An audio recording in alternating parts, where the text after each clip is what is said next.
Well, I actually spent much of my childhood playing in, on, and around Crystal Fish and Mud Lake in the Upper Yahara watershed.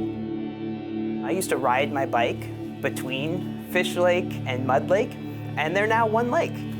They're combined. I've seen houses that had been there for close to a century become flooded and had to be torn down.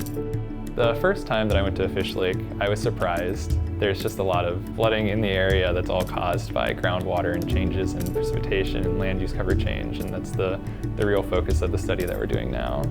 Groundwater flooding is a little bit different than the type of flooding you might normally think about.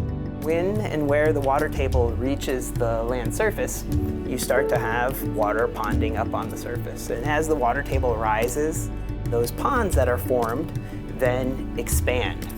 And so what we're interested in is documenting that change. And then we want to model this system and determine if we had more trees on the landscape, would we see less groundwater flooding?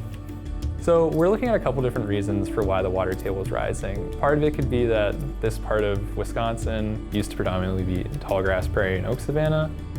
When thinking of tall grass prairie, some of them can be over 7 feet tall, and their rooting system can be almost 2 to 3 times that. Since then, it's transitioned to agricultural lands, but this was over 100 years ago. Having deeper rooted plants would draw water from deeper in the land surface, and also might even have some interaction with the water table itself. I think what people can learn from studies like this is a recognition that we live in a changing environment, and a lot of the decisions we make have effects, have consequences. Some of those are good and beneficial, and some of them are unintended.